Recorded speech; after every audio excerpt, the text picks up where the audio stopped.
السلام علیکم ورحمۃ اللہ وبرکاتہ۔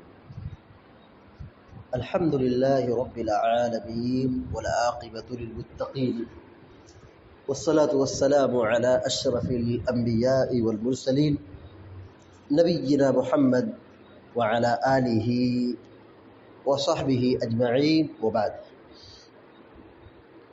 فعن ابی ہریرۃ رضی اللہ تعالی عنہ قال قال رسول اللہ صلی اللہ علیہ وسلم اتقوا اللاعنین الذي يتخلى في طريق الناس أو في ظلهم، رواه مسلم۔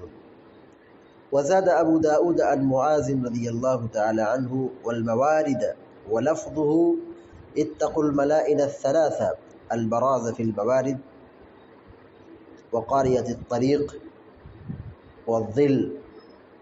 ولأحمد عن ابن عباس رضي الله تعالى عنهما أو نقع ماء وفيهما ضعف۔ وأخرج الطبراني النهي عن قضاء الحاجة تحت الأشجار المثمرة وضفة النهر الجاري من حديث ابن عمر رضي الله تعالى عنهما بسند ضعيف۔ ابھی آپ کے سامنے بلوغ المرام من ادلۃ الاحکام کی حدیث نمبر 81 پڑھی گئی ہے، اور اس میں کئی روایتیں ہیں۔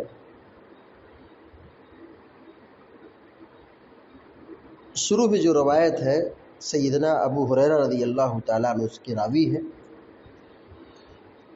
قال قال رسول اللہ صلی اللہ علیہ وسلم، ابو ہریرہ رضی اللہ تعالیٰ عنہ روایت بیان کرتے ہیں کہ اللہ کے نبی صلی اللہ علیہ وسلم نے فرمایا اتقوا اللاعنین، اتقو بچو، دور رہو، اتقو بچو، دور رہو، ڈرو، اسی سے تقویٰ ہے۔ تقویٰ کا مطلب یہ ہوا کہ اللہ کا خوف دل میں بسانا، نیک کام کرنا، گناہوں سے دور رہنا۔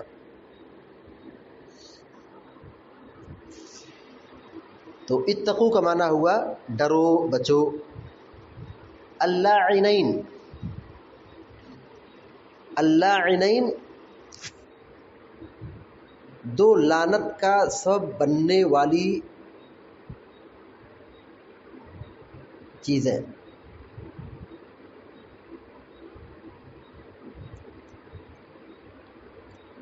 دو لعنت کا سبب بننے والی جگہیں، چیزیں۔ اتقوا اللاعنین کا ترجمہ ہوگا تم دو لعنت کا سبب بننے سے بچو،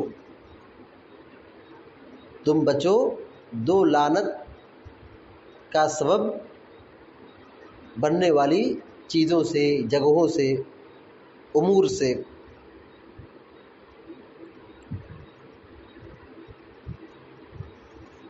الذی یتخلی فی طریق الناس، پوچھا گیا کہ وہ دو لعنت کا سبب بننے والی چیزیں کیا ہیں؟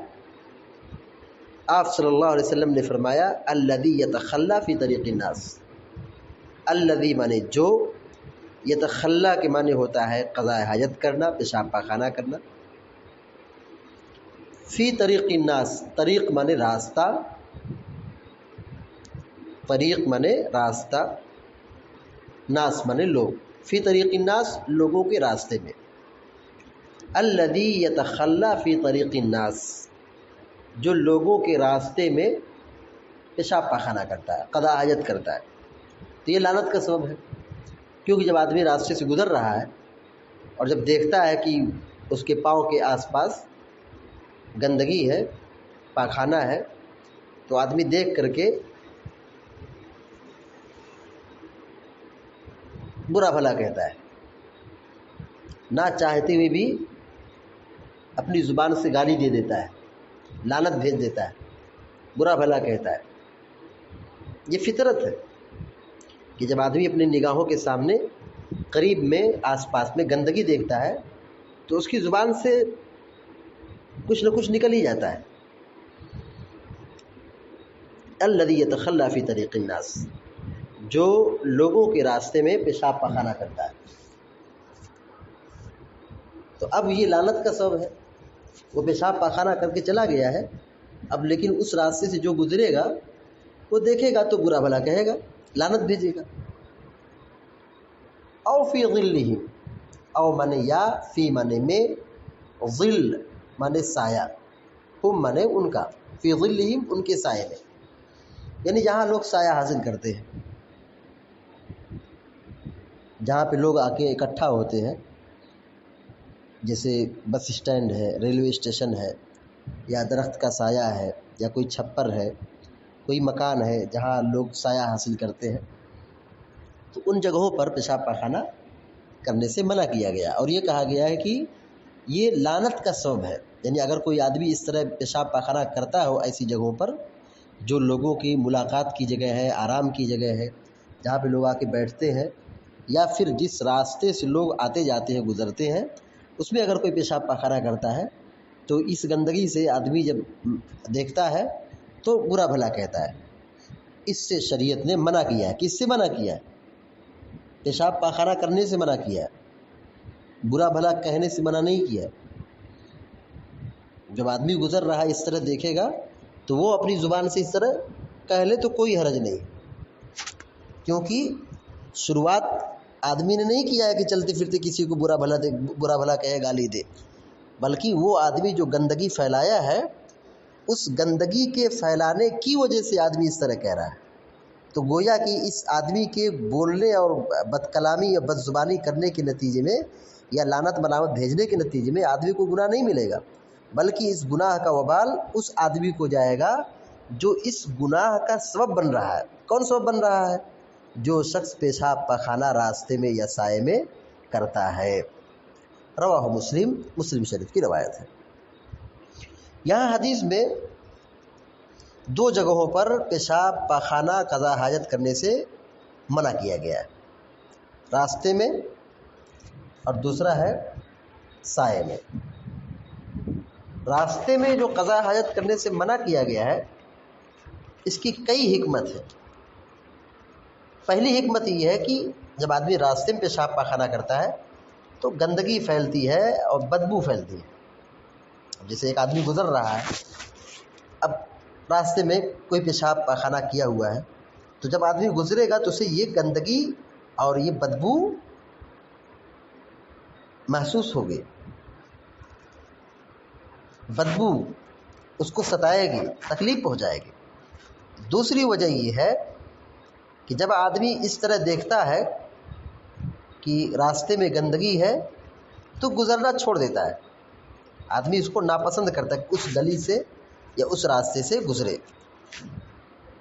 تیسری وجہ یہ ہے کہ آدمی گزر رہا ہے، راستے میں پیشاب پاخانہ آدمی کا کیا ہے تو یہ آدمی کے پیر میں لگ سکتی ہے، کپڑے میں لگے گی، یا آدمی موزہ پہن کے جا رہا ہے اس کے موزے میں لگے گی تو یہ اس کے کپڑے اور جوتے چپل کے ناپاک ہونے، خراب ہونے کا سبب بن رہا ہے۔ اور چوتھی وجہ یہ ہے کہ یہاں پر آدمی راستے سے جب گزرتا ہے اور وہاں گندگی ہوتی ہے یا سایہ ہے جہاں لوگ آرام کرتے ہیں، تھکے ہوئے ہوتے ہیں، سامان لے کے جاتے ہیں، آرام کرتے ہیں درخت کے سائے میں یا کہیں چھپر پر، یا جو لوگوں کی آرام کی جو جگہیں ہیں وہاں پہ آدمی پیشاب پاخانہ کر دے تو لوگ اس سے کیا ہوں گے؟ محروم ہوں گے، ان کو اذیت ہوگی، ان کی تھکاوٹ میں اور اضافہ ہوگا، پریشانی بڑھے گی، پریشان ہوں گے، تکلیف مبتلا ہوں گے۔ اور اللہ تبارک و تعالیٰ کہتا ہے والذین یؤذون المؤمنین والمؤمنات بغیر ما اکتسبوا فقد احتملوا بہتانا واثما مبینا، یعنی دنیا میں مومنوں کو اور مومنہ عورتوں کو ستانا یہ بہت بڑے گناہ کا سامان ہے، یہ آخرت میں بہت بڑے خسارے کا سامان ہے۔ یہ آدمی اپنے اوپر بہت سارا بوجھ لاد رہا ہے گناہوں کا، تو اہل ایمان کو ستانا، مومنوں کو ستانا یہ گناہ ہے، حرام ہے، اس سے پرہیز کرنے کی ضرورت ہے۔ ان ساری وجوہات کی بنیاد پر راستوں میں یا اس طرح سائے میں پیشاب پاخانہ کرنے سے منع کیا گیا ہے۔ سائے میں جو منع کیا گیا ہے پیشاب پاخانہ کرنے سے، اس کی کئی وجہ ہیں۔ ایک تو یہ کہ اگر وہ درخت کا اگر وہ پھلدار درخت ہے تو اوپر سے پھل گرے گا تو اسی گندگی میں گرے گا تو وہ پھل برباد ہوگا، اور اگر وہ پھلدار درخت نہیں ہے، بس ایک درخت ہے جس سے لوگ سایہ حاصل کرتے ہیں، تو پھر بھی وہ محرومی کا سبب ہے۔ وہاں آدمی پیشاب پاخانہ کر رہا ہے تو اب اس سے لوگ دور ہو جائیں گے، وہاں سایہ حاصل کرنا چاہیں گے، ان کو سایہ حاصل کرنے میں اطمینان نہیں ہوگا، گندگی محسوس ہوگی۔ تو ہماری شریعت میں ہر چیز کی تعلیم دی گئی ہے کہ انسان کو کیسے زندگی گزارنا ہے، کیسے اس کو دنیا میں رہنا ہے، کیا کرنا ہے کیا نہیں کرنا ہے، یہ سب ہماری شریعت میں پیارے نبی صلی اللہ علیہ وسلم نے مکمل سکھا دیا ہے۔ تو اس طریقے سے پیشاب پاخانہ راستے میں یا اس طریقے سے سائے میں کرنا منع اور حرام ہے۔ ہاں اگر کوئی ایسا سایہ ہے جہاں لوگ عام طور پر سایہ حاصل نہیں کرتے، جیسے جنگل ہے، جنگل میں کوئی آدمی سایہ حاصل نہیں کرتا ہے، پورا جنگل ہے، تو ایسی جگہ پیشاب پاخانہ کرنے میں کوئی حرج نہیں ہے۔ لیکن وہ راستے پہ جو درخت لگا ہے یا جس پہ لوگ عام طور پر سایہ حاصل کرتے ہیں، تو ایسے سائے کے نیچے پیشاب پاخانہ کرنے سے پرہیز کرنا چاہیے۔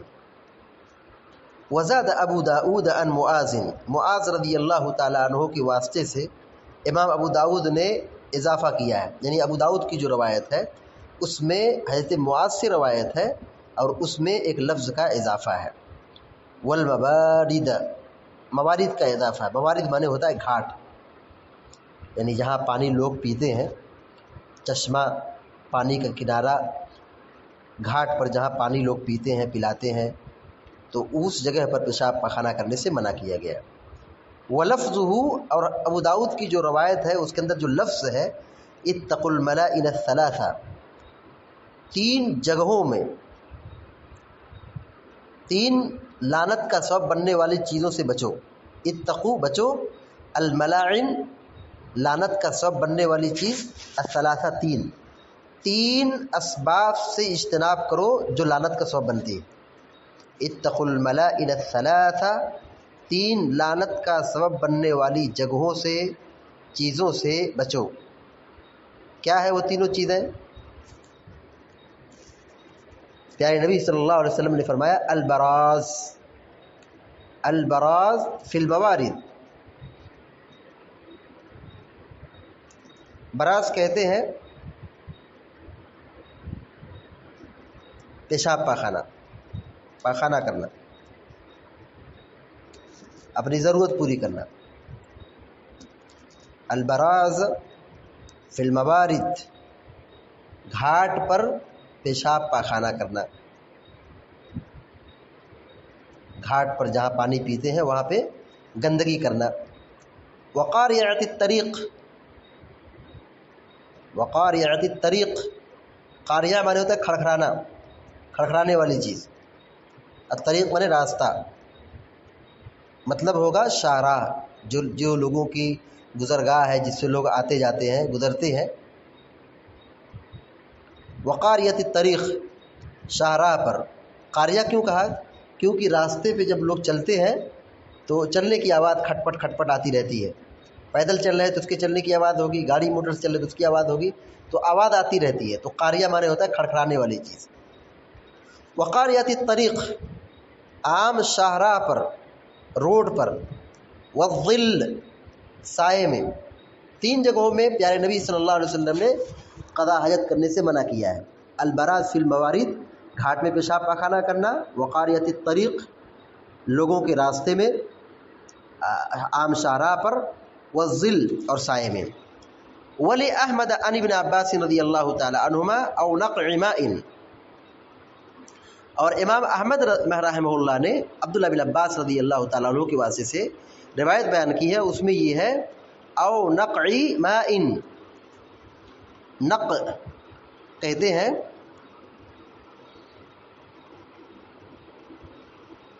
جمع شدہ پانی، یعنی جہاں پانی جمع ہو اس کو کہتے ہیں نق، او نقعی ماء، جہاں پانی جمع ہو ویسی جگہ پر، اس جگہ پر پیشاب پاخانہ کرنے سے منع کیا گیا ہے۔ وفیہما ضعف، اور ان دونوں کی سند میں ضعف ہے، یعنی سند کے اعتبار سے روایت کمزور ہے۔ کون دونوں روایت؟ ایک تو حضرت عبداللہ بن عباس کی جو مسند احمد کے اندر ہے، اور ایک معاذ رضی اللہ تعالیٰ عنہ کی روایت جو ابو داؤد کے اندر ہے، دونوں سند کے اعتبار سے روایت کمزور ہے۔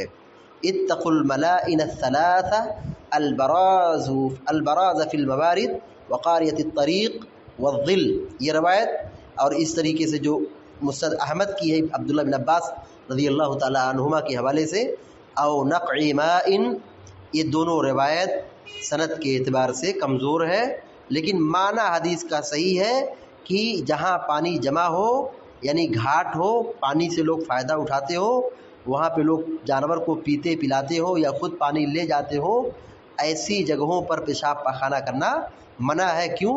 کیونکہ گھاٹ جہاں جہاں کا لوگوں کا جشن ہے، ملاقات کی جگہ ہے، اٹھتے بیٹھتے ہیں، ایسی جگہ گندگی پھیلانے پیشاب پاخانہ کرنا منع اور حرام ہے۔ کیونکہ گھاٹ میں اگر آدمی پیشاب پاخانہ کرے گا تو لوگ اس گھاٹ پر پانی پینے کے لیے نہیں جائیں گے، گھن محسوس کریں گے، چھوڑ دیں گے، تو یہ کراہت کا سبب بنے گا۔ وَأَخْرَجَ الطَّبْرَانِيُّ، امام طبرانی رحمہ اللہ نے حدیث کو بیان کیا ہے، اس میں یہ ہے کہ النہی عن قضاء الحاجہ تحت الاشجار المثمرہ وضفۃ النہر الجاری من حدیث ابن عمر بسند ضعیف۔ طبرانی کے اندر ابن عمر سے روایت ہے، طبرانی رحمہ اللہ نے روایت بیان کیا ہے، اس میں یہ ہے کہ النہی عن قضاء الحاجہ، اس بات کی ممانعت کہ قضاء حاجت کرنا تحت الاشجار المثمرہ، تحت مانے نیچے، الاشجار مانے درخت، المثمرہ مانے پھلدار، النہی عن قضاء الحاجت تحت الاشجار المثمرہ۔ امام طبرانی رحمہ اللہ نے جو روایت بیان کی ہے اس میں کیا ہے؟ ممانعت ہے، النہی ممانعت ہے، کس بات سے ممانعت ہے؟ عن قضاء الحاجتی، پیشاب پاخانہ کرنے سے، تحت الاشجار المثمرہ، پھلدار درخت کے نیچے، تحت مانے نیچے، اشجار مانے درخت، مثمرہ مانے پھلدار، یعنی جس درخت پر پھل لگے ہوئے ہو ویسے درخت کے نیچے پیشاب پاخانہ کرنا منع ہے۔ کیوں منع کیا جا رہا ہے؟ کیونکہ اگر اوپر سے پھل گرے گا تو گندگی میں گرے گا، جس سے پھل کیا ہوگا؟ خراب ہوگا، نقصان ہوگا۔